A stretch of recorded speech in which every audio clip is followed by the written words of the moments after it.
Welcome everybody. This is our first YouTube video, 643 Sports. We're going to talk about college football against the spread for this afternoon's game. I'm Ted Goose Conley. Got my partner Ryan Shaver. We're going to kick it over to him and see what he's looking for this weekend. Hey Goose, pleasure to be here, man. We've been talking about this for a while, so it's good to get the wheels in motion here. So my first game I'm going to look at is Florida -3 hosting Texas A&M.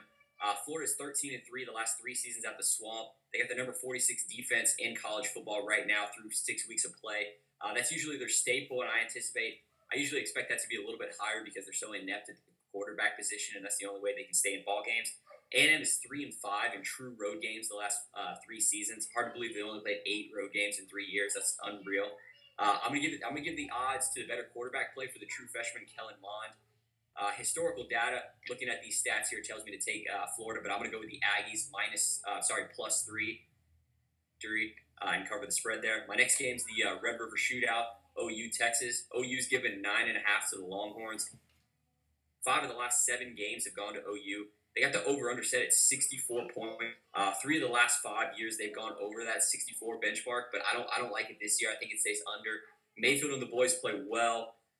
And Texas is number 55 in America on defense. I like the Longhorns to get the job done to cover the spread. They may not win that football game outright, but they keep it close.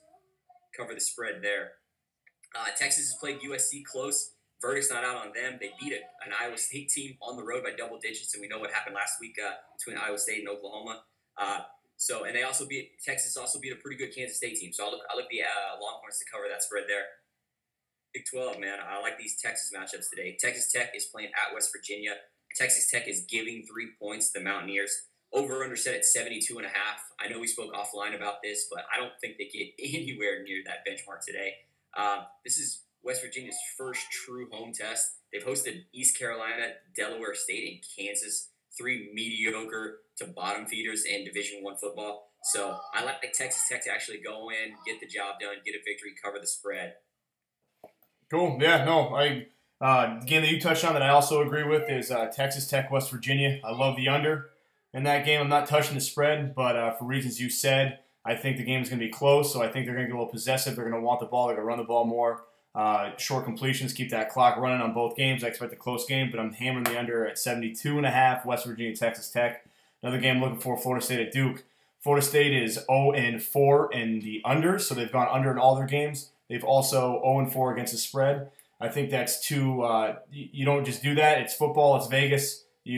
500 is usually where you're at the end of the season for against the spread and over/unders. So right now I'm taking Florida State -7, and Florida State and Duke give me the over at 44.5 just to break that I guess that the stride that they've been in getting the unders and not being able to cover the spread. Another game I'm looking at, Auburn -7 at LSU. Auburn is a better team. They are 7 points better than LSU. LSU can't score. Auburn is good. That's the only reason I need Auburn. -7 at LSU.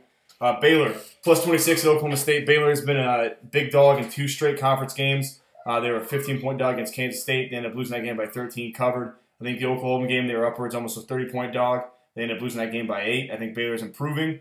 Obviously, I don't think they win that game, but I think it's closer than 26 points, maybe looking at 14 to 20 points. So give me Baylor +26. Another game I'm looking at, UCLA to Arizona. Give me the over at 74. That's where it's set at right now. UCLA in their 5 games this season, combined totals have been 86, which blows 74 out of the water. And it's not like they're playing an Arizona team that has a defense. It'd be one thing if, UCLA was going to play an LSU or a Florida team that slows it down. So that's going to knock the over/under down. But I don't see any reason why they can't. Both those teams can't go over 74. I expect that team, that game, 40s, 50s, maybe even 100. They might even touch 100. So give me that in the over. Other than that, what locks are you looking for today, Ryan? Any locks or upsets? Yeah, I got a bit of both here, Goose. So my lock of the week, is we touched on it here, is Auburn at LSU. Auburn is they're clicking on both on offense and defense. They've truly had one real tough game where the offense didn't perform. That was week 2. They scored 6 points against a good Clemson team who unfortunately went down last night. So that hurts them on the schedule a little bit as far as strength. But Auburn's good. The last 3 games they've scored 45+ points per game. LSU is terrible on offense. They're averaging 12 points per game play this year. And LSU's true only decent win thus far this season is hosting Syracuse, and the only reason that's good is because of the relevance of last night's football game. So I like Auburn to hammer LSU. Give me them to cover that 7-point spread. Yeah, my lock of the week is another over-under. I'm liking them this week. I'll take the Kansas-Iowa State game, the basketball schools. I think it's going to be a basketball score. Right now, the over-under set at 65.5. Give me the over. Kansas, they allow 50 points on a consistent basis, especially to conference teams. Decent one. Iowa State might be riding a little bit high after that win Oklahoma. And Kansas offense, they're actually not too bad. Big 12 defenses, for the most part, are pretty smelly. So I'm expecting like a 56-30 win for Iowa State. That's my lock of the week. Over 65.5, Iowa State, Kansas. For upsets, though, let's talk about upsets. For me, an upset has to be at least a touchdown underdog or close to it. Give me. I don't really like any of them, but since I'm a Michigan hater, give me Indiana to win outright at home as a 7.5-point dog against Michigan. What do you got, Ryan? Yeah, that's. I mean, you can easily see that happen. Michigan has been inept at offense. O'Korn's been bad. Spates has been bad. So I don't think that's outlandish at all. I got Kansas State beating TCU at home. They're getting 6.5 points, so not quite that 7-point spread you're looking for. K-State's 7-1 at home the last 2 seasons. They throttled TCU 30-7 in the second to last week of the season last year in Fort Worth. I believe TCU is going to have a bit of a letdown after playing a big test in Oklahoma State and West Virginia. So give me and the Fighting Wildcats to take TCU down, or at least cover the spread, definitely in Manhattan today. So that's your chaos game. Any other chaos? Any other undefeateds going down, you think? Like I said, man, like we touched before off air, man, I wanted last night's game. I thought Cal could easily cover that spread in the mid-teens there. I didn't think they're going to win outright 37-3 or whatever the final score was, but that would have been one to look at. Right now, I'm gonna stick with K-State and TCU. That's going to be my bread and butter pick. Yeah, it's a good one. I mean, I'm with you. I think that's probably got the best chance of an upset. I don't see any of them happening today. We're just kind of talking about this because yesterday's chaos. But another chaos game that maybe might be able to happen, Georgia Tech at Miami. Miami's missing 3 starters. Georgia Tech's been playing better football after that opening loss to Tennessee.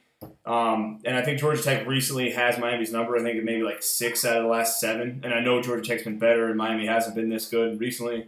But that's another game to look at. Maybe Navy at Memphis. I think Navy's actually an underdog, so going into Memphis, UCLA couldn't beat them, so maybe Navy can't beat them. Other than that, I think your favorites are going to roll. Missouri, Georgia, Arkansas, Alabama. I think yeah. So I like what you touched on the Georgia Tech Miami game with that triple threat offense that they're running. Georgia Tech has. If they can control the clock, run down the play clock each and every play, grind out drives, 13, 14, 15 plays on the ground, I think there's a decent chance they can beat Miami. So I like where you're coming with on that one. All right, man, that's all we got. Keep it short and sweet. This is Goose signing off. Yeah, brother, I'm out.